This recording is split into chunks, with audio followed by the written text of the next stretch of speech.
اور قربان جائیے سرکار فرماتے ہیں میرے لیے مٹی کو پاکیزہ کرنے والی بنا دیا گیا. مٹی کو پانی نہ ملے مٹی سے تیمم کر لو، مٹی سے تیمم کر لو. تیمم میں کتنے فرض ہیں چلیے یہ بھی سکھا دوں آج. تیمم کیسے کرنا چاہیے، تیمم میں کتنے فرض ہیں، تیمم کب کرنا چاہیے. تیمم میں 3 فرض ہیں. کتنے فرض ہیں؟ پہلا فرض نیت، دوسرا فرض اپنی دونوں ہتھیلی کو مٹی پہ مار کر اس طرح سے کرنا اور پھر اس کے بعد اپنے چہرے پر پھیر لینا. تیسرا فرض یہ ہے کہ پھر مٹی پر اپنا ہاتھ مارنا، پھر اس طریقے سے جھٹک دینا اور پھر اس کے بعد اپنی دونوں کونیوں پہ ہاتھ پھیر لینا. یہ تیمم کے اندر فرض ہے، یہ فرض ہے. آؤ تو سب سیکھو گے انشاءاللہ العزیز، آتے رہو سب سیکھو گے. تو مٹی کو پاک کرنے والا سرکار صلی اللہ علیہ وسلم فرماتے کہ یہ صرف حضور صلی اللہ علیہ وسلم کے لیے مٹی پاک کرنے والی بنائی گئی. سرکار سے پہلے کسی نبی کے اور کسی اور کے لیے یہ مٹی پاک کرنے والی نہیں تھی. اب آئیے آپ کی اور ہماری باری آ رہی ہے. یہ تو بات حضور کی ہوئی. اب سرکار صلی اللہ علیہ وسلم ہم گنہگاروں کے لیے فرماتے ہیں اور میری امت کو بہترین امت بنا دیا گیا. یعنی سرکار صلی اللہ علیہ وسلم کو اتنی خصوصیات اللہ نے عطا فرمائی جو کسی نبی کو نہیں عطا کی گئیں، اور ساتھ ہی ساتھ سرکار کے صدقے میں اللہ تعالیٰ نے اس امت کو بہترین امت بنا دیا. حضور کی امت سے بڑھ کر کوئی امت نہیں. یہ حضور کا صدقہ ہے، یہ حضور صلی اللہ علیہ وسلم کا صدقہ ہے. لیکن بہترین امت کیوں؟ بھلائی کا حکم دیتے ہو اور بری باتوں سے روکتے ہو. یاد رہے کہ نیکی کی دعوت دینا وہ عظیم منصب اور عہدہ ہے جو اللہ تعالیٰ نے اپنے انبیاء کرام علیہم الصلاۃ والسلام کو عطا فرمایا. اور جب اللہ تعالیٰ نے، اب سنیے غور سے، جب اللہ تعالیٰ نے اپنے حبیب صلی اللہ علیہ وسلم کو مبعوث فرما کر نبوت کا دروازہ ہمیشہ کے لیے بند کر دیا کہ اب کوئی نبی آنا نہیں، تو اس نے اپنے حبیب صلی اللہ علیہ وسلم کی امت کو اس منصب سے سرفراز فرما دیا اور اس عظیم خوبی کی وجہ سے انہیں سب سے بہترین امت بنا دیا گیا. کاش ہم بہترین امت بن جاتے، بہترین امت بن جاتے. ہم میں کا ہر شخص جتنا جانتا ہے بساط بھر اچھی باتوں کا حکم دیتا اور بری باتوں سے روکتا. لیکن ہم دیکھتے ہیں کہ یہ جذبہ ختم ہو چکا. برائیوں میں ملوث دیکھنے کے بعد بھی انسان برائیوں سے روکنے کی کوشش نہیں کرتا، برائی سے ٹوکنے کی کوشش نہیں کرتا. یہ بات اپنی جگہ مسلم ہے کہ اس کے بھی کچھ آداب ہوتے ہیں، اس کے بھی کچھ طریقے ہوتے ہیں. مثال کے طور پر آپ دیکھ رہے ہیں کہ کوئی چیز اعلانیہ گناہ کی ہو رہی ہے اور آپ کے کہنے سے وہ رک سکتا ہے، تو آپ کو اس وقت اس کو روک دینا چاہیے. اور اگر آپ کو لگتا ہے کہ یہ نہیں رکے گا، 1000 کوششیں آپ کر لیں، تو آپ وہاں سے کنارہ کشی کر کے چلے جائیں، اور جب ماحول سرد ہو اور اکیلے میں ملاقات ہو تو اس کو اس گناہ سے روکنے کی اور اس سے تنبیہ کرنے کی کوشش کی جائے. اے رسول اعظم صلی اللہ تعالی علیہ وسلم کے دیوانوں، جتنی برائیاں ہمارے معاشرے کے اندر پھیلی ہیں، ان کو ہم برائیوں کو ہوتے دیکھ کر ہم نے برائیوں کو روکا نہیں، برائی کرنے والوں کو ٹوکا نہیں، ان کے ساتھ کھاتے بھی رہے، ان کے ساتھ پیتے بھی رہے، ان کے ساتھ نشست و برخاست کرتے بھی رہے. نتیجتاً ان برائی کرنے والوں کو کوئی فرق نہیں پڑا اور کھلے عام یہ برائیاں کرتے چلے گئے. میں شادیوں کے حوالے سے بتاؤں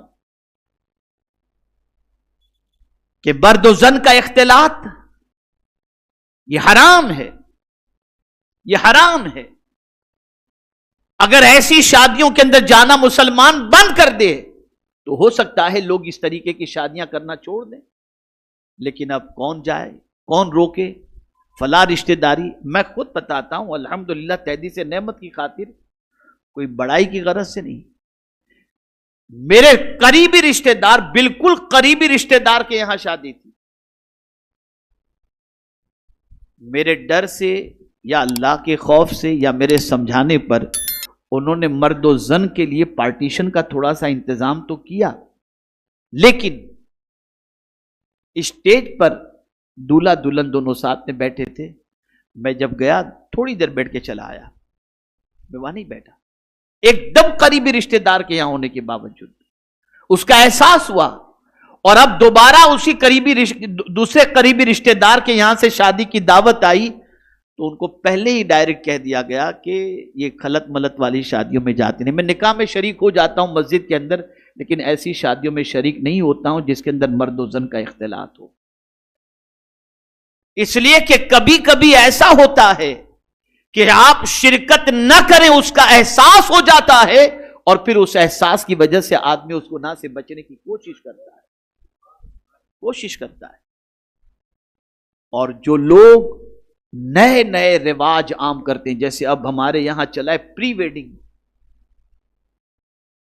نکاح سے پہلے کے پروگرام, فلاں کنٹری میں جا کر کے عیش کرو, فلاں کنٹری میں جا کر کے برائیاں کرو, غیر شادی شدہ جوڑے کو ایک دوسرے کے ساتھ ملنا ملانا, تصویریں کھنچوانا, یہ ساری چیزیں کرو. اور نہ جانے کتنی برائیاں, ایک نہیں سینکڑوں برائیاں اس طریقے کی ہوتی ہوئی نظر آ رہی ہیں. یہ ساری چیزیں جو کر رہے ہیں اور ان برائیوں کو جو پھیلا رہے ہیں اور معاشرے کے اندر اس کو داخل کر رہے ہیں, ان کو نہیں معلوم کہ اس کا عذاب اللہ نے قیامت میں کتنا سخت ترین رکھا ہے, کتنا سخت ترین. اس کو قرآن کی ایک آیت کے ذریعے سمجھاؤں. ان الذین یحبون ان تشیع الفاحشہ فی الذین آمنوا لہم عذاب علیم فی الدنیا والآخرہ. بے شک جو لوگ مومنوں کے اندر بے حیائی کو پھیلاتے ہیں ان کے لیے دنیا اور آخرت میں ذلت والا عذاب ہے. آپ سب سے میری گزارش ہے, آپ کے یہاں شادی ہو سختی کے ساتھ, جینٹس لیڈیز سیپریٹ, لڑکا لڑکی ایک ساتھ اسٹیج پر نہیں.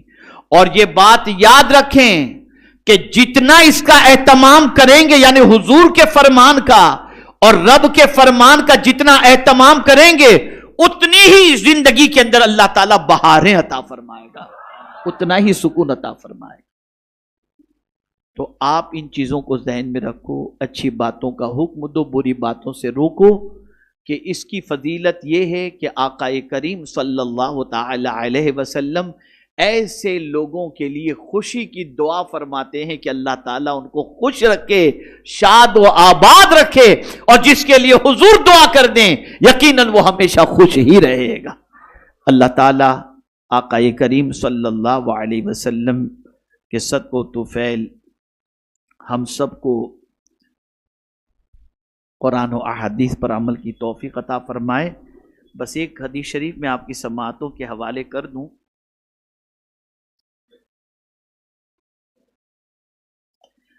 حضور صلی اللہ علیہ وسلم سے صحابہ نے پوچھا کہ یا رسول اللہ صلی اللہ علیہ وسلم, لوگوں میں بہترین کون؟ سوال کیا پوچھتے تھے, صحابہ کو بہتر بننے کا کتنا جذبہ تھا. تو پوچھا حضور صلی اللہ علیہ وسلم سے, لوگوں میں بہترین کون؟ ارشاد فرمایا میرے آقا صلی اللہ علیہ وسلم نے, اپنے رب سے زیادہ ڈرنے والا, رشتہ داروں سے صلہ رحمی زیادہ کرنے والا, سب سے زیادہ نیکی کا حکم دینے والا, اور سب سے زیادہ برائی سے منع کرنے والا. سرکار فرماتے ہیں لوگوں میں یہ بہترین ہے. حضرت انس بن مالک رضی اللہ تعالیٰ عنہ سے روایت ہے کہ سرکار دو عالم صلی اللہ علیہ وسلم نے فرمایا, قربان جائیے, سرکار کیا فرماتے, کیا میں تمہیں ایسے لوگوں کے بارے میں خبر نہ دوں جو نہ انبیاء ہیں, نہ انبیاء میں سے ہیں, نہ شہداء میں سے ہیں, لیکن قیامت کے دن, غور سے سنیے گا, لیکن قیامت کے دن انبیاء کرام علیہم السلام اور شہداء اللہ تعالیٰ کی بارگاہ میں ان کا مقام دیکھ کر کے رشک کریں گے. وہ لوگ نور کے منبر پر ہوں گے, صحابہ کرام نے عرض کی وہ کون لوگ ہوں گے؟ سرکار صلی اللہ علیہ وسلم نے فرمایا یہ وہ لوگ ہوں گے جو اللہ تعالیٰ کے بندوں کو اللہ تعالیٰ کا پیارا بندہ بنا دیتے ہیں اور اللہ تعالیٰ کو اس کے بندوں کا محبوب بنا دیتے ہیں، اور وہ لوگوں کو نصیحت کرتے ہوئے زمین پر چلتے ہیں۔ میں نے عرض کی وہ اللہ کو اللہ تعالیٰ کے بندوں کا محبوب بنا دیتے ہیں، لیکن وہ اللہ تعالیٰ کے بندوں کو اللہ کا پیارا بندہ کیسے بناتے ہیں؟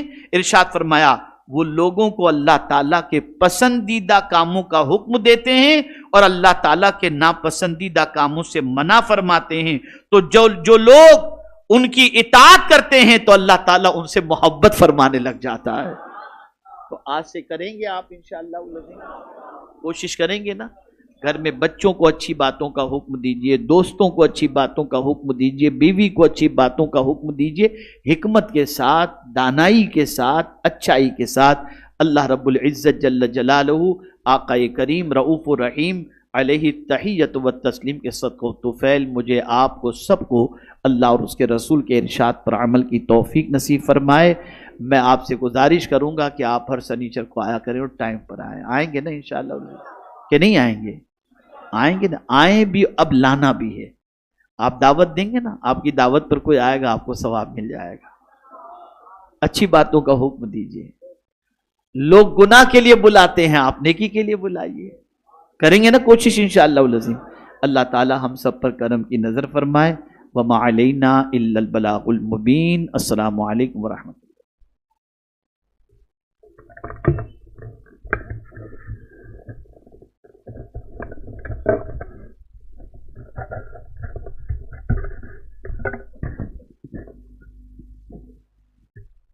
السلام علیکم ورحمۃ اللہ وبرکاتہ۔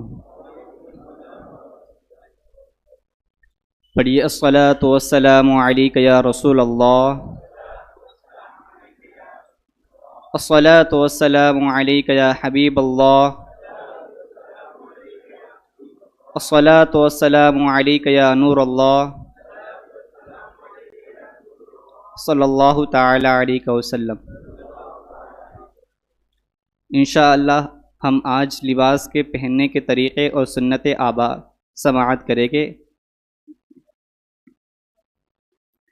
میرے پیارے آقا صلی اللہ تعالی علیہ وسلم کے پیارے دیوانوں، کپڑے پہننا ہمارے روزوں سب کے معمولات میں سے ہے۔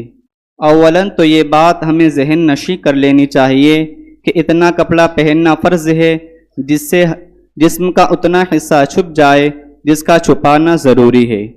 حضور رحمت عالم صلی اللہ تعالی علیہ وسلم نے لباس کے آداب خود ہمیں اپنی زبان سے بتائیں اور لباس پہن کر عملی طور پر بھی لباس پہننے کا طریقہ ہمیں سکھایا۔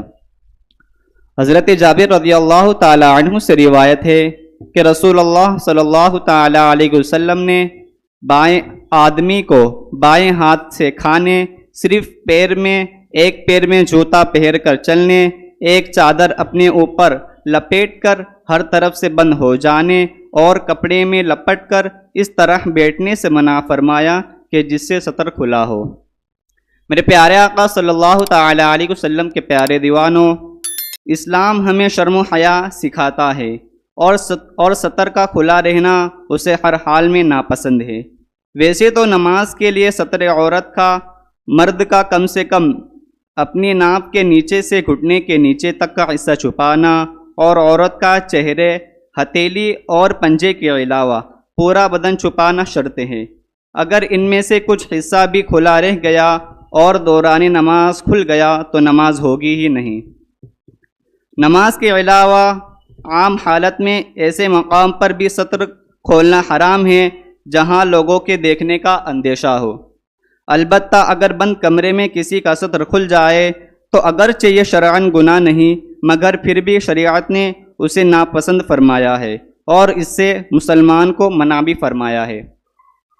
حضرت عبداللہ بن عمر رضی اللہ تعالی عنہ سے روایت ہے کہ رسول اللہ صلی اللہ تعالی علیہ وسلم نے ارشاد فرمایا، جو کوئی دنیا میں نمائش اور شہرت کے کپڑے پہنے گا اسے اللہ تبارک و تعالی قیامت کے دن ذلت و رسوائی کے کپڑے پہنائے گا۔ اللہ اکبر۔ میرے پیارے آقا صلی اللہ تعالی علیہ وسلم کے پیارے دیوانوں، آج ہم میں یہ عام رواج چل پڑا ہے کہ ہم اپنے کپڑوں میں غیر ضروری زیب و زینت اور نمائش کا خاص خیال رکھتے ہیں، اور سنت کا تو کبھی ہمارے خیال میں دل سے گزرتا ہی نہیں۔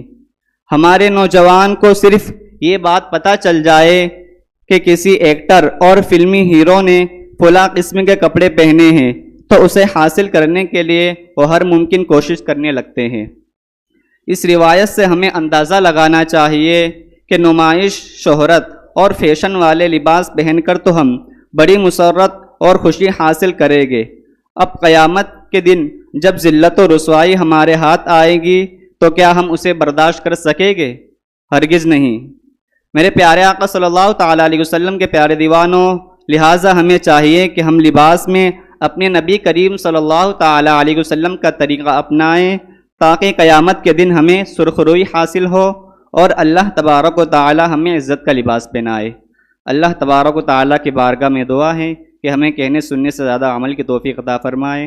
السلام علیکم ورحمۃ اللہ وبرکاتہ۔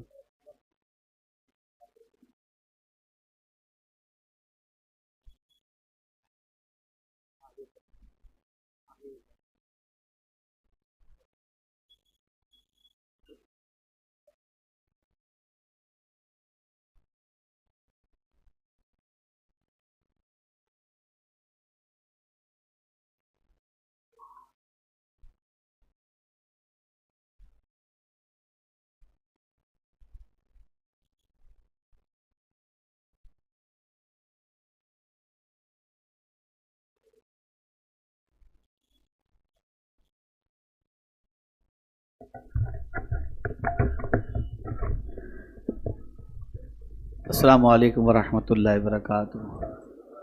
یہ بہت مختصر وقت کے اعتبار سے انہوں نے باتیں بتائی ہیں، آپ پابندی سے آئیں گے تو مزید لباس کے سلسلے میں ارشادات موجود ہیں کہ کیسا لباس پہننا چاہیے، وہ تو ہے، کہاں سے شروع کرنا چاہیے، کرتا پہلے پہننا چاہیے کہ پائجامہ پہلے پہننا چاہیے، بنیان پہلے پہننا چاہیے، کہ یہ سب ساری چیزیں ہیں۔ آپ آئیں گے تو انشاءاللہ اس کے بارے میں مزید معلومات آپ تک پہنچائی جائے گی، اور پھر سن لیں کہ اگر بتائی گئی میرے آقا کی سنت کے مطابق آپ لباس پہنیں گے تو لباس ثواب ملے گا عبادت کا۔